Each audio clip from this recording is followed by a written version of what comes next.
Horrific murders. Investigation process. Portrait of the perpetrator.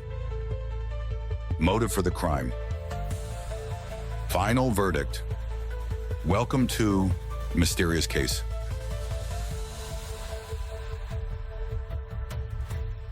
Hello, before diving into today's story, I just want to say that this video is intended for education, awareness, and entertainment. Please remember to always treat others kindly in your daily life. Now, if you haven't followed Mysterious Case yet, hit like, subscribe, so you don't miss the upcoming stories. Thank you, and let's get started. Mick Philpott first emerged from the shadows in 1978, a 21-year-old British soldier with cold eyes and a twisted soul.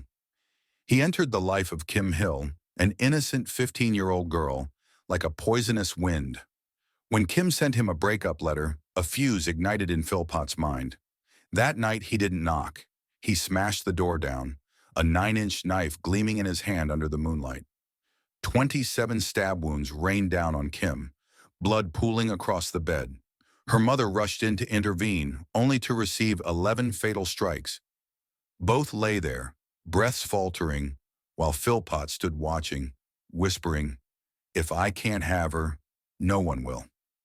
Police arrived to find him sitting on the stairs, still clutching the blood-stained knife. He smirked, coldly declaring, "I did a good job." Kim died twice, once in the ambulance and again on the operating table, before doctors dragged her back from the abyss. The first inspector at the scene, a seasoned man with graying hair, noted in his book, "This wasn't a fit of rage. This was a predator." Philpott was sentenced to 7 years for attempted murder and grievous bodily harm. But the legal system, in an inexplicable moment, released him after 3 years and 2 months for good behavior. A slap in the face of justice. The attack wasn't just a beginning, it was a mirror reflecting Philpott's true nature. Violent, controlling, remorseless. He didn't act in a burst of anger. He planned, exacting revenge with the ruthlessness of a psychopath. The court's leniency lit the fuse for his later crimes, reinforcing his belief that he was untouchable. From Kim's perspective, the terror still haunts her 4 decades later. While the inspector's report reads like a prophecy, a monster had been set free. Mick Philpott stepped out from behind bars in 1986, not to rebuild his life, but to weave a new web, more intricate and vicious than before. He married Pamela Lomax, a woman who seemed like an escape from his dark past, and they had 3 children. But Philpott didn't change. His fists and insults remained his language. Pamela endured until she discovered him sneaking around with Heather Kehoe, a girl just 14 years old. She left him, abandoning a man without remorse, only eager to hunt new prey. Heather, naive and vulnerable, fell into Philpott's grasp, giving birth to their first child at 16. 2 sons followed, but he wasn't satisfied. He wanted daughters. And when Heather didn't deliver, beatings poured down like rain. He locked her out of the house, leaving her to the biting cold, like a spider binding its prey in silk. After years, Heather climbed over the fence to escape, leaving her 2 children in the hands of a man incapable of love. By 2000, Philpott found Mairead Duffy, a 19-year-old single mother adrift. He played the hero, but swiftly turned her into a slave under his cramped roof. Just a year later, he dragged Willis, a 16-year-old orphan in despair, into his web. Both women, manipulated by an iron grip, bore him 11 children in a stifling 3-bedroom house. Through a criminal psychologist's lens, Philpott was the architect of a warped kingdom. He chose young, fragile girls to dominate completely, their finances, freedom, and bodies. To him, his children weren't flesh and blood, but gold, each one a welfare check from the government, fueling his greed and bloated ego. Like a spider queen at the center of its web, Philpott sat there, coldly spinning tragedy day by day. In 2007, Mick Philpott strutted onto the television stage like an arrogant peacock. Tail feathers fanned out brilliantly under the lights of the Jeremy Kyle show. He bragged about his bizarre life. 2 wives, Mairead Duffy and Willis, and 11 children crammed into a dilapidated house. With a smug grin, he demanded a bigger home from the government, as if society owed him a favor. But when Jeremy Kyle pressed him on his responsibilities as a father, the mask cracked. Philpott snarled, jabbing a coarse finger, revealing a man who couldn't bear even a flicker of light shining into his dark corners. That same year, he appeared in a documentary with MP Ann Widdecombe, who was determined to pull him out of his parasitic mire. Widdecombe secured him 3 jobs, one at a barrel-making workshop, but Philpott didn't bother showing up for a single day. Through her lens, she captured a chilling truth. He referred to his wife and mistress with vulgar terms, heedless of the children surrounding him. He cared for no one but himself. Philpott was a perverse clown, intoxicated by the spotlight that fed his swollen ego. Each time the camera panned to him, he fancied himself a star, but that very bravado illuminated his fractures. Refusing work wasn't mere laziness. It was the essence of his parasitic existence, a hallmark of an antisocial personality disorder. He leached off welfare, turned his children into tools, and danced on TV screens to mask the emptiness within. Philpott emerged as the clumsy director of a shoddy play. He thought he could fool the world, but every word, every gesture unwittingly dropped clues. The police began to take notice. The public whispered suspicions. The spotlight he craved was now poised to become the flame that would burn away his disguise. In February 2012, Lisa Willis, who had fallen into Mick Philpott's grasp at 16, now a resilient mother, broke free from the house at 18 Victory Road. She took her 5 children, lives Philpott treated as money-printing machines, leaving him with a blaze of fury, losing government benefits, losing control over her. Philpott was like a wounded beast, growling in the dark. From Lisa's perspective, it was a breathless escape. Each step a slash through the chains binding her to a cruel man who once held a knife to her throat. She told Mairead she was taking the kids swimming, but instead she fled to her sister's house, vowing silently, never going back. Philpott wouldn't accept defeat. He launched a custody battle with a fateful court date set for May 11, 2012. But in his warped mind, a sinister plan took root. With his wife Mairead and their friend Paul Mosley, Philpott devised a horrific scheme, set the house ablaze, blame Lisa, then rush into the flames to save the children, donning the cape of a heroic father. The night before the hearing, that fire was planned to ignite, not to destroy, but to serve his greed and ego. The Philpott household was a cauldron of tension in those days, the air thick and suffocating. He grew more irritable, yelling about Lisa, about money. Mairead stayed silent. Mosley lurked like a shadow. Lisa's departure was a fatal stab to Philpott's pride, but also the pretext for him to scheme to reclaim everything: benefits, reputation, power. He roped Mairead and Mosley into the plot, manipulating them with fear or twisted loyalty. The glimmer of freedom in Lisa's eyes was a smoldering spark, signaling the disaster about to erupt. Philpott didn't realize the fire he kindled would devour the very things he sought to hold on to.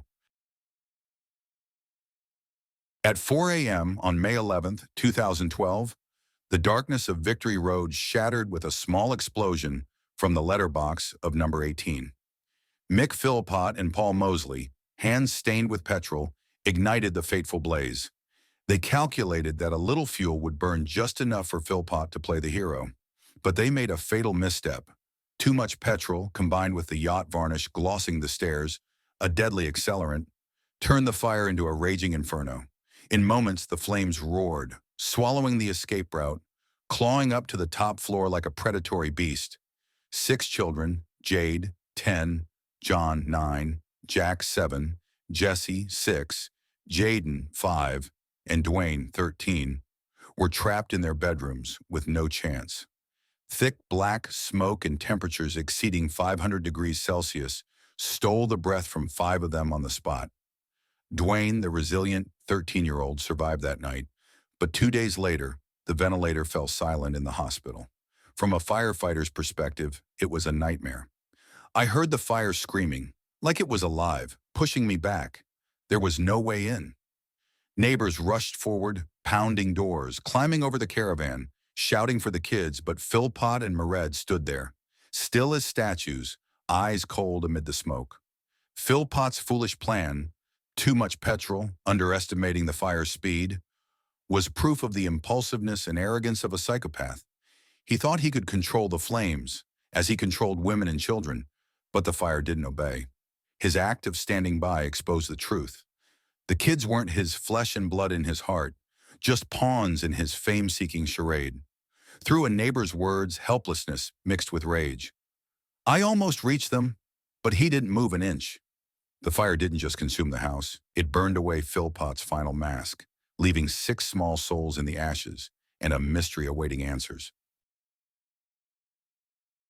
After the fire razed 18 Victory Road, Mick Philpott didn't shrink into grief.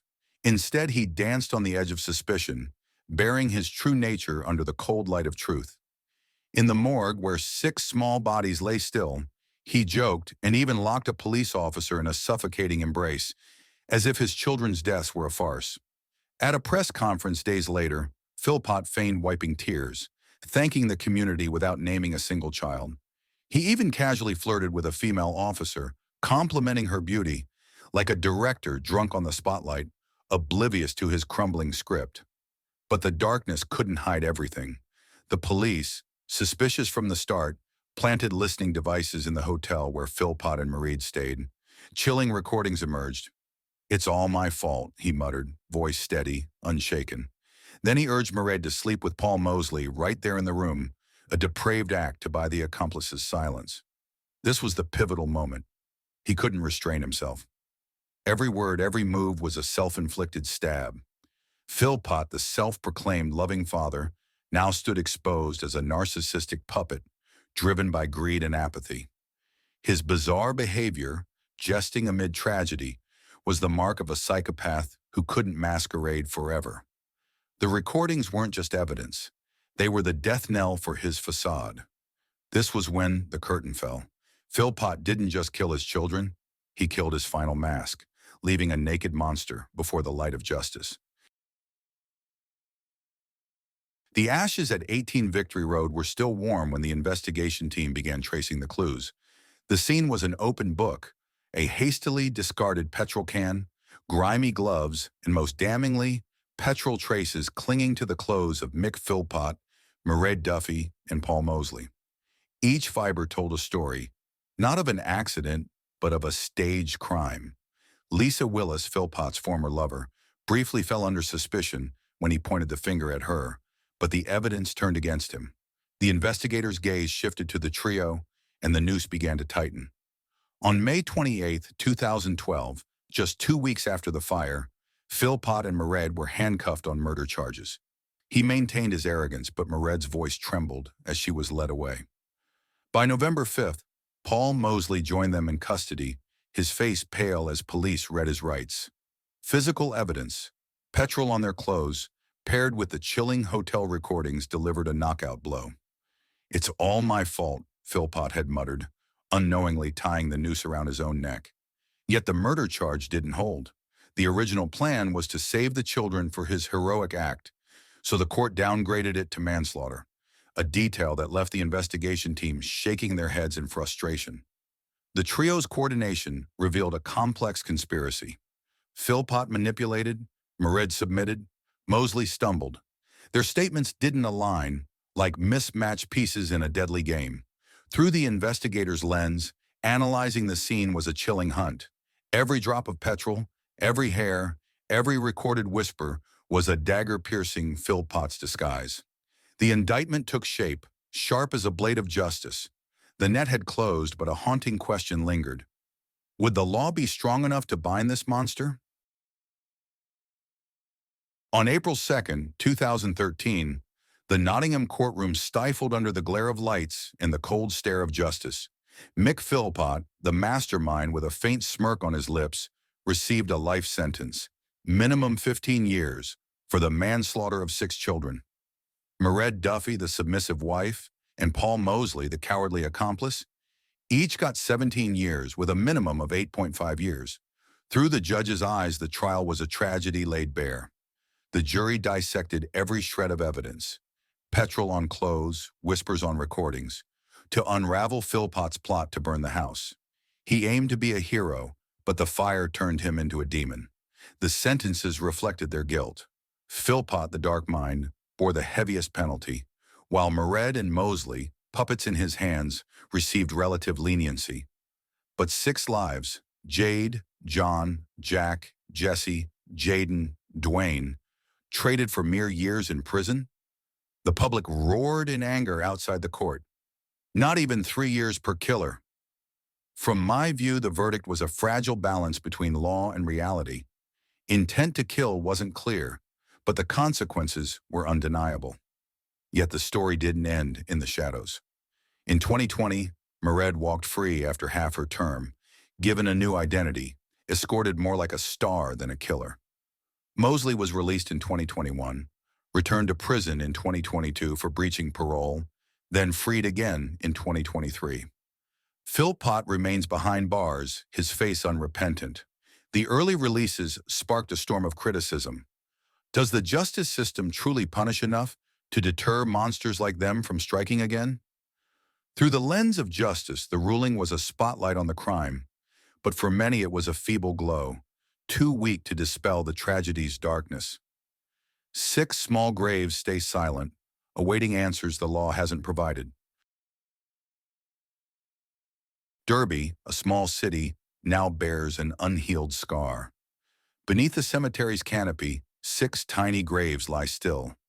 Jade, John, Jack, Jesse, Jayden, Duwayne. The community still shudders at the mention of Mick Philpott, the man who turned 18 Victory Road into a crematorium for his own children. This isn't just the end of a story. It's a warning bell, echoing through the somber streets where memories of the fire still smolder. Psychologists with chilling analyses label Philpott a dangerous monster. He wasn't merely a manslaughterer, he was a ticking time bomb, poised to re-offend if bars didn't hold him. His violent history from 1978, stabbing Kim Hill 27 times over a breakup letter, was a red flag society overlooked. Or perhaps he played his role so well he deceived everyone. Had the law not freed him after a mere 3 years and 2 months, would those 6 children still be alive? The question hangs like mist over the River Derwent, unanswered. But it's not just the justice system, still laced with leniency and loopholes. The media, with its dazzling spotlight, unwittingly handed Philpott a stage. From the Jeremy Kyle show to Ann Widdecombe's documentary, he danced in the limelight, his bloated ego fed by attention. Those very moments fanned his arrogance, leading to the deranged plan to burn his house and emerge a hero. The Philpott case is a tragedy of failures. Failure to spot a monster early, failure to shield innocent victims. Those 6 graves don't just bury small lives. They bury faith in a society blind to its shadows. The ashes left behind are, ultimately, a haunting warning. Crime doesn't spawn itself. It grows from the cracks we ignore. What do you think of this case? Leave your thoughts in the comments below, and don't forget to like and follow the channel for more cases to come. Thank you, and see you next time.